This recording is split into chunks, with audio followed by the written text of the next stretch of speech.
Good evening, I'm Andy. And I'm Evan. And together, we're the Deplorable General. Every week we bring you tactical tips and tricks, guns and gear review, and political commentary. I myself am a military veteran. I am a chief firearms instructor and executive protection trained out of 6 Star Academy and chief firearm instructor out of Tactful Tactical. Tactful Tactical is our parent company, so we do preparedness, defense, security consulting, so anything from helping you pick out a firearm and teaching you how to shoot it to helping you build a range. We've done church security plans and consulting. We will teach your church security people. We'll train them up and help them to learn how to be effective and efficient security personnel in your church. We will help you figure out how much food your family might need to survive the apocalypse, as well as take a look at your house and help you to assess where the strengths and weaknesses of your house are in case you were worried about like a home invader or civil unrest or whatever. That's kind of what we do at Tactful Tactical. So the best way to get a hold of us, the easiest way, send us an email. tactfultactical@usa.com is our email address. It's tactfultactical@usa.com is the best way to get a hold of us. So we have 2 major channel sponsors. One is Rep Sports. Rep Sports is a sports nutrition company. They have protein powder. They have weight loss supplements. They have pre-workouts. They have like nootropics to help your brain work better. Testosterone boosters. And my favorite thing in the world that they have is their energy drinks. I drink their energy drinks like every couple of days, and it is by far some of the best. Repsports.com, use coupon code deplorable and you get 15% off. The channel gets a little bit back. Also, readyman.com is a website that is devoted to preparedness. So anything from self-defense gear to food storage to camping stuff, water purification tablets, all kinds of stuff they have on readyman.com. And if you go on there, use coupon code deplorable there, you get 15% off as well. And then we also have fx7gunlube.com, and they are, Evan and I swear by FX7, by far, it's one of the best gun lube and cleaning options out there in the market right now. Use coupon code general and you get 15% off there as well. So those are our sponsors. We also like to give a quick shout out to the local gun shops in the York, Pennsylvania area, because we are out of the York, PA area. And so first we have the Gun Bunker. It's down in Shrewsbury. Huge selection of guns, great people. If you're in Shrewsbury, check them out. Heading out of York on West Market Street, heading out towards 30 there. We have Carbon and Steel Sporting Goods. Again, great people. They always have like neat, obscure guns that you don't really see anywhere else.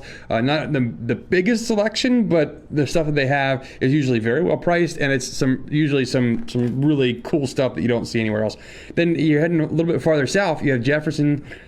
Stephen Carey basically turned the garage into a bunker, and they have all kinds of guns and ammo. Evan and I were just in there the other day. I'm probably going to be popping in there tomorrow because Carrie is a gunsmith, and I'm going to have her take a look at the Beretta 71. We had it on the show before. It's got a fake suppressor that's welded onto the barrel. They are a class 3 shop. Yeah, and so it's the Beretta 71 threaded barrel, but the fake suppressor is screwed onto it, but then it's got a little tiny weld. And I'm gonna see if she can go ahead and break that weld for me, so that way we can unscrew it and then maybe get a real suppressor put on that bad boy, and hopefully Good to him, he'll break it. Yeah, right. Evan will break it. All you have to do is hold it. So, okay, Jefferson Firearms, and then in Hanover we have W.E. Sells Sporting Goods. Okay, W.E. Sells is a little bit more geared towards the hunting and fishing crowd, but they have everything as well. They have ARs, they have pistols.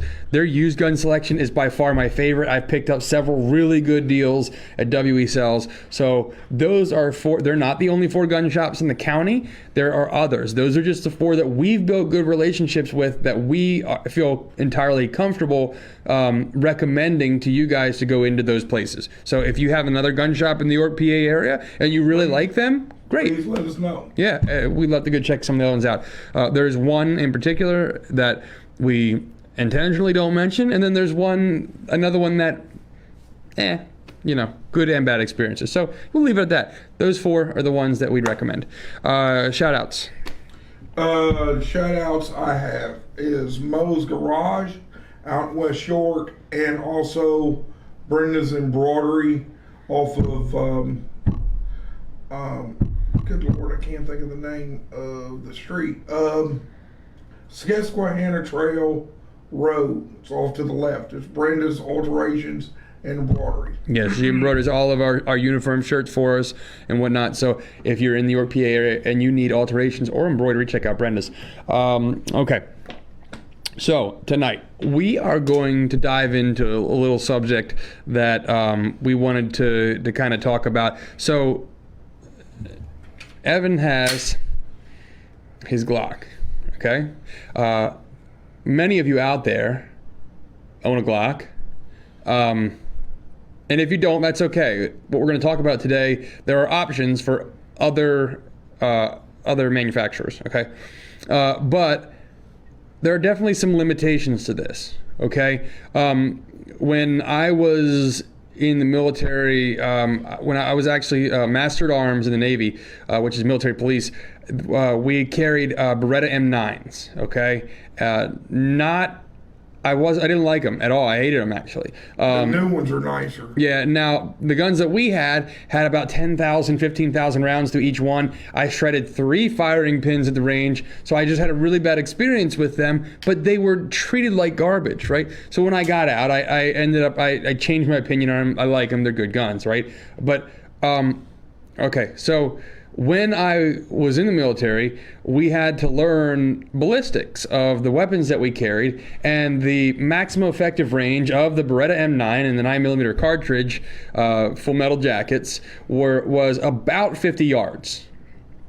So, which is pretty good. I mean, 50 yards with something like this, it's not too bad. However, that is not that is basically you're talking a limitation set by the person. And in reality, with a handgun like this, it would take you probably about 3 to 4 shots just to hit that person at 50 yards. Oh yeah, and especially to hit that person in a way to incapacitate them. Yeah. I mean, that would be difficult. And you're talking about, when I teach classes, one of the things that I say is a handgun is the most hardest platform to shoot. Yeah. Because there's no stability. Yes. You are the platform. Yeah. It's your stance. Yep. It is your grip, sight alignment, sight picture, trigger control. Sure. It's like a whole body thing. It's 6 things. Yep. And then you add your adrenaline. Yep.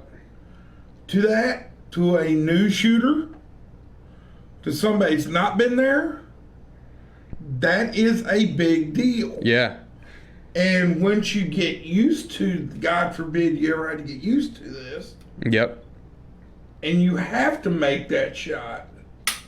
Believe me, it's very hard. But once you've been in it, like we have, it becomes second. It becomes second nature, and it's not a big deal. Now,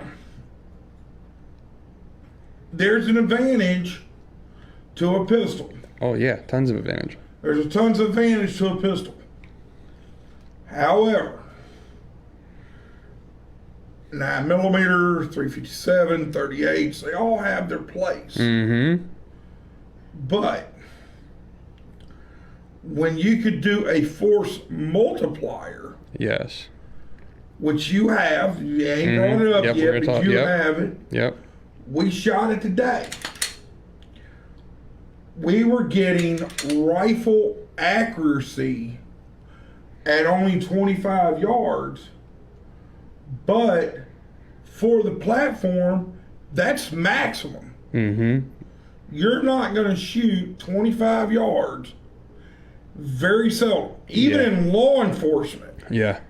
If you're shooting 25 yards with your handgun, you need to reassess that situation. Yeah.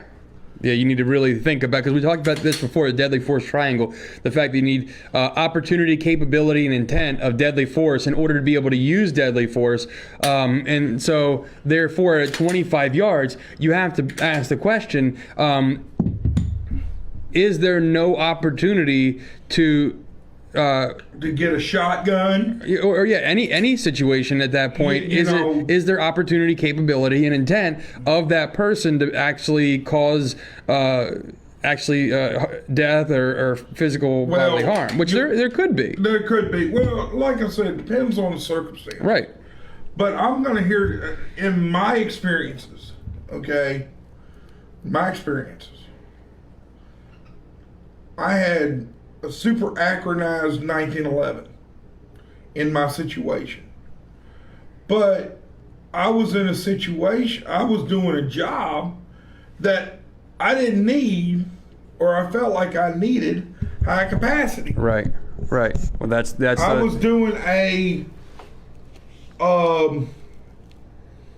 menial job. Yep. Now my gun was uber expensive, but that was my secondary gun. And so that's one of the drawbacks of a normal pistol platform is that the max capacity stock of a handgun, well, no, it's not even true anymore. But on average, the highest capacity that you're looking at in most handguns is 17 rounds. Okay, the Canic is 20, right? Yeah, 20. Springfield makes one now. The new tactical model. Yeah. Standard capacity for that is 22 rounds. Wow. So it's going up, right? But traditionally, your pistol platform had a smaller capacity, and part of the reason for that is that as you start to get a greater capacity, you start to increase the size of your grip, right? And so there's a stick mags and all, which we're going to talk about some of this here in a second, but we have the 30 round, 32, 34 round stick mags that will fit into a Glock, but the problem is they stick down here. Okay, now in a platform like this, you have something that sticks down here like this, and now all of a sudden you're throwing off the ergonomics of the platform. Okay, which, it's not that big a deal for some people in some applications, but it really throws off the ergonomics and how this thing is set up and how it's balanced. It's not balanced for that. So, but what about a situation where the features of a rifle could be advantageous, right? But maybe you don't need a higher caliber. We've talked before about how anything below a 12-inch barrel on a 5.56 or 2.23, you're starting to see substantial velocity decreases, right? Anything below. You're getting into what we call what the hell are you doing when you get that short? Right. Well, and the thing is, like, I've seen people with 7.5-inch ARs. Okay. I mean, whatever. And I mean, 300 blackout. Sure. Because yeah, exactly. Yeah, but in 5.56. Blackout, but 5.56. What are you doing? And you're really diminishing velocity. However, I could see the appeal of having a short rifle, so to speak, right? Because it gives you a lot more maneuverability, right? Okay. So, to it. This is the CAA MCK chassis. All right. Now this is not an SBR, okay, which is a short barrel rifle. This is not that. This is not even a pistol caliber carbine. What this actually is, sorry to hit the mic there. What this actually is,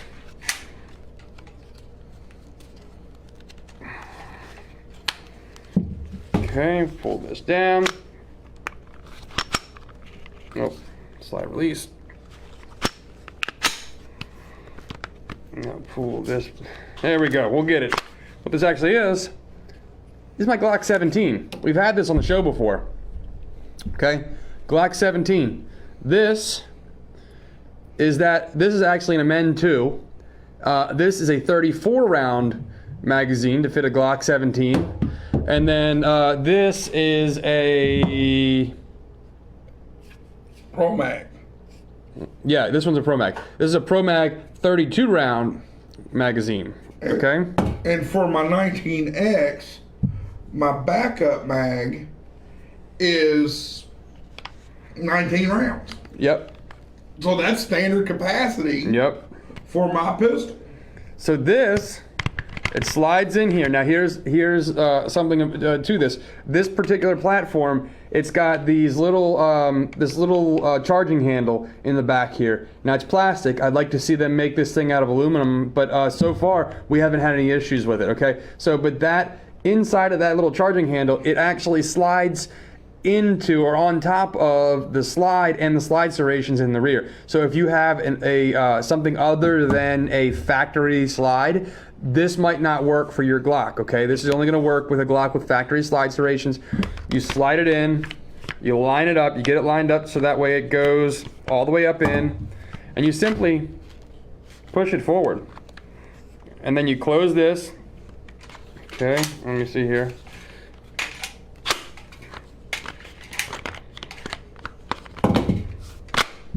Okay, push it forward. Now this right here goes up into place, and now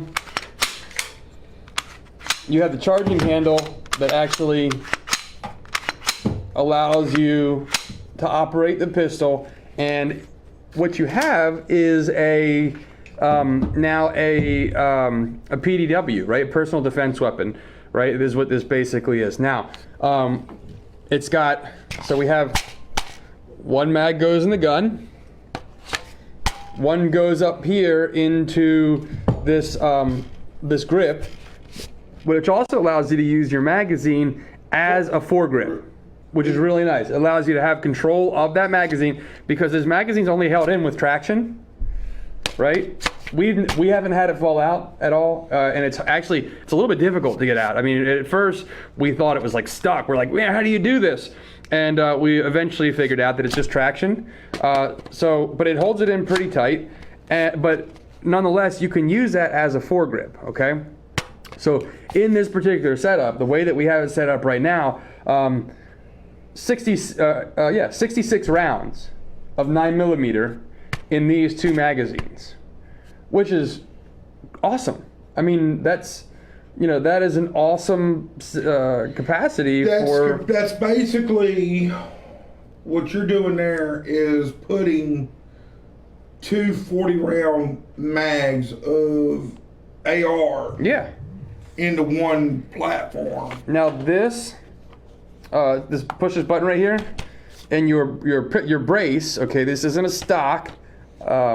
But you can still technically shoulder it at this point, and we more chested than anything. Yeah, but it folds, okay, which gives you a more compact package. You can slide this into your backpack a lot easier, and you can also shoot it with that closed. Okay, now it does flop around.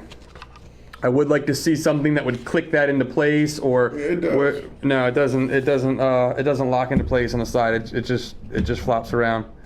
Yeah, well, you can't shoot it. Right. But you can stow it. Yeah. But here's the thing, guys. This is a wonderful, especially for you stick this in a good backpack that we talked about. Yep. You put your factory mag in the grip. Yep. You keep the extended one in the forward position, or even take it out. Yeah, you could and throw another factory mag in here if you wanted to. Well, it depends on the bag. Yeah, it depends on what you're doing. This would be an excellent in my security back when I was in the hotel security. This would be definitely in a briefcase. Yeah. Oh yeah. This would be a good briefcase gun. Now I ordered a bandolier for an MP5 magazines, which are stick magazines as well. And these Glock mags will actually fit in that bandolier. So what that is basically just it's a rectangular platform that holds your magazines in it with like a sling on it, carry it like a purse.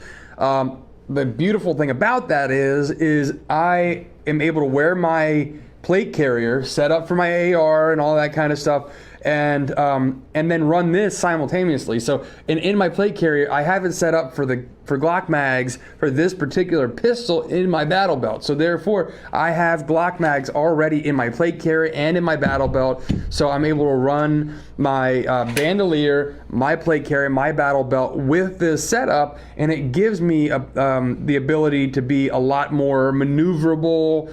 Now, here's some downfalls to this. One, it's loud. It's a lot louder than the pistol itself. Yes, we found that out the range today. Yeah. This thing makes this thing echo. Yeah, it's like shouting into a bullhorn. Yeah, and it's what this is. So it just amplifies the sound, and it's probably like at least half as loud as the stock. Now, there is an advantage to that, but there's also a disadvantage. Yeah. If you shoot this instead, let's say you're home without a suppressor, you could cause hearing damage. Oh yeah. But to the bad guy, it will sound like a magnum. Yeah. Going off, and that would scare them. Yes. Because you're not going to be able to identify what weapon this is. Nah. Shit, oh man, that dude's got a cannon in there. Right, it's a wood. Yeah, absolutely. So the things that I kind of don't like about it so far is almost the entire thing is made out of plastic, okay? Now, that being said, it feels very strong, very sturdy. As we are mounting this optic, this is a Sig Sauer MSR, right? Is that what it is? Yeah. Romeo. Yeah, Romeo MSR. Yeah. Okay. So this, when we mounted it, it didn't mount tight to the rail. It had like some wiggle room in it. So an old Green Beret trick is you just take some electrical tape and you make kind of like an O-ring, kind of a gasket in between the bottom of the optic and the rail, 2 layers of electrical tape over top of the rail. You put it down in, you mount it, tighten it down, and you should get a pretty good fit. It works. It works. It works. However, it is a plastic rail, okay? So it probably didn't pick up very well on camera, but Evan just taking that and just tweaking it with his hand. And don't break it, Evan. I know Evan, he's be like, yeah, see? Oh, it shouldn't have done that. So anyway, but you see though, it's got flex to it because it's just plastic. It's a plastic rail. I would like to see that rail aluminum. Okay, it's relatively cheap to throw an aluminum rail on something like this, or at least produce an aluminum rail that I would buy. I would spend extra money after the fact to take this off and mount an aluminum rail to it. I would also like to see the exact same thing for this charging handle. I would like to see the charging handle made out of aluminum because again, it is sturdy. But if I'm running and gunning with this thing, here's the thing, guys. When you're coming in and out of patrol cars, we got these big SUVs, it doesn't matter now.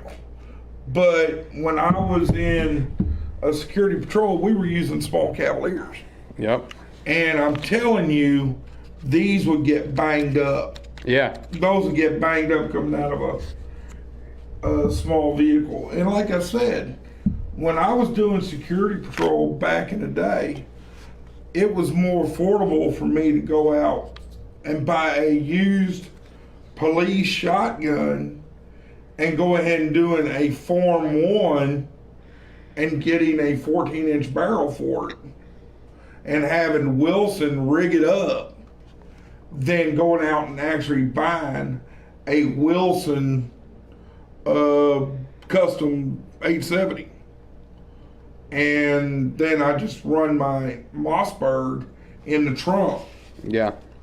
And then that way, if I needed a emergency shotgun, I'd have the SBS in the SBS shotgun, short barrel shotgun, in the vehicle coming out with it than I would my Mossberg, which had more capacity in the trunk.